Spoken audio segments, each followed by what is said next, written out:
A number I stopped paying for in February is in somebody else's pocket now. I know because a delivery app kept messaging it about parcels that were mine. I buy and run data SIM cards for a living. Dozens of lines across the Singapore carriers, activated, used, cancelled, replaced when they stop earning. Numbers pass through my hands constantly, and I see both ends of the cycle. Here is what happens. You stop paying. The line sits quiet for a holding period. Then the number goes back into the pool, and a stranger gets it. And every service still keyed to that number now points at them. That is the compressed version of why your phone number is the riskiest thing you hand over without thinking about it. None of this is an argument for going without one.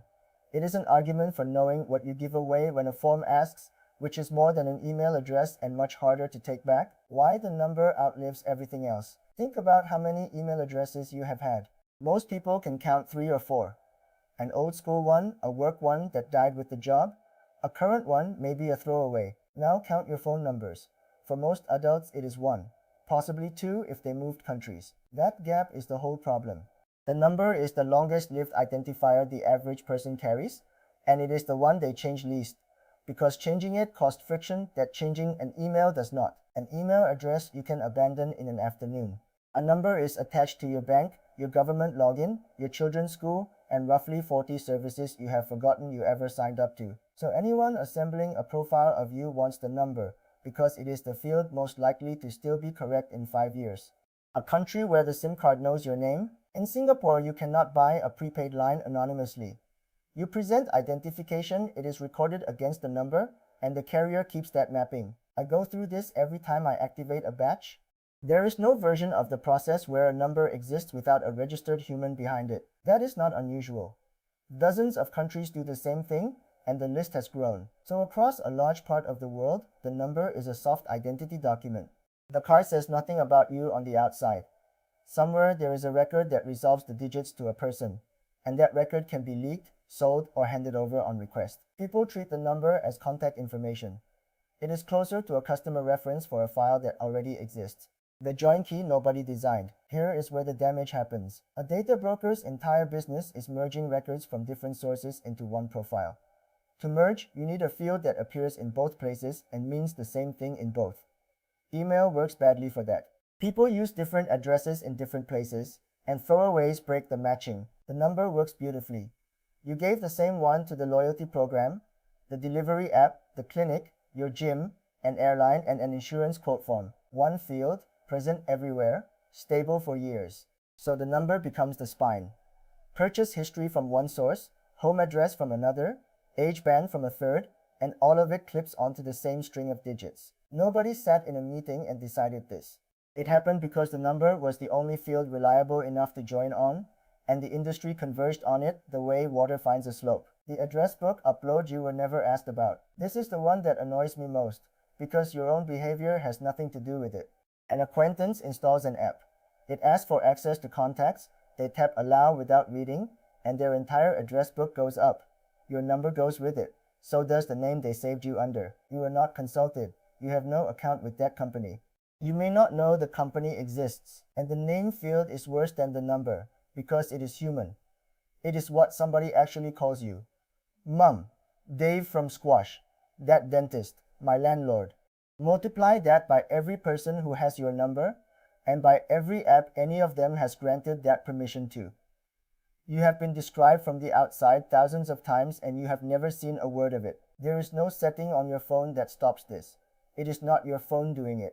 People find that hard to accept. The closest you get is being careful about who has the number in the first place.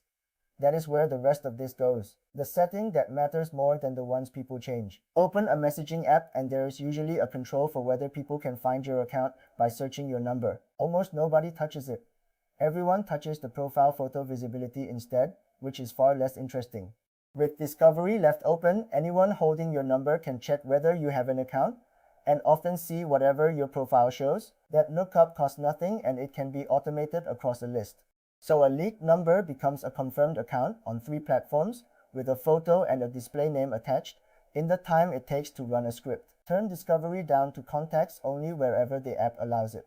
It is one of the few switches in a privacy menu that removes a real capability instead of adjusting a preference. What your number is worth in a breach? When a company loses a database, the number is rarely the headline. The reporting talks about passwords. The number is the part that lasts. You can change a password in a minute. The number is still yours in 3 years. Still attached to the same person, still resolving to the same bank. A breached record usually pairs the number with an email address, a name, and whatever that service happened to know about you. A food delivery leak gives your home address. A fitness app gives your age and rough movement patterns. Either of those alone is a nuisance. Why the same number in 4 breaches is the real problem. The profile does not get built inside any single leak. It gets built by matching across them. Your number shows up in a retailer's dump with a name and a delivery address. It shows up in a forum leak with an email. It shows up in a fitness app leak with a birth year. It shows up in a telco leak with a plan type and a registration name. Separately, 4 scraps. Joined on the number that is a person with a name, a home address, an email, an age, and a spending pattern, assembled by anybody willing to spend an evening on it. Which is why I think breach fatigue is dangerous. Each notification looks minor and you go numb. The harm compounds in a way no single one can show you. The recycling nobody warns you about. Back to where I started, because this is the failure I watch up close. Carriers do not retire numbers. The supply is finite, so a cancelled number goes into quarantine for a while and then gets issued to somebody new. The length of that quarantine varies by carrier and country. It is measured in months, sometimes weeks, and shorter than most people assume. Whoever gets that number inherits your unfinished business. Reset messages for accounts you forgot to update. Appointment reminders, the delivery notifications I mentioned. And on plenty of services, the ability to take over an account with a code sent to a number they now legitimately control. I have received other people's messages on numbers I activated. Bank alerts once. I did nothing beyond noting the date, and somebody less bored would have had options. What I got wrong. For about a year, I assumed the cancelled lines in my own operation were harmless once the data plan stopped.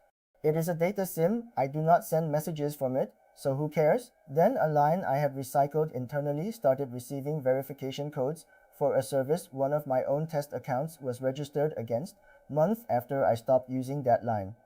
I had never connected the two in my head. I had signed up with whatever number was in the modem that day. I had built a small mess for myself, and I would have handed it to a stranger if the number had gone back to the carrier instead of staying in my pool. Now I keep a note of which number was used for which sign-up. It is a boring spreadsheet. It took an afternoon I resented, and it is the only thing that makes canceling a line safe. The second number, the practical part starts here. Get a second number and use it for commerce. Delivery, loyalty cards, marketplace listings, the Wi-Fi captive portal that wants a mobile before it lets you online, every retailer that dangles a discount for signing up. It can be a cheap prepaid line, a data line with a number attached, or a secondary number from a service you trust.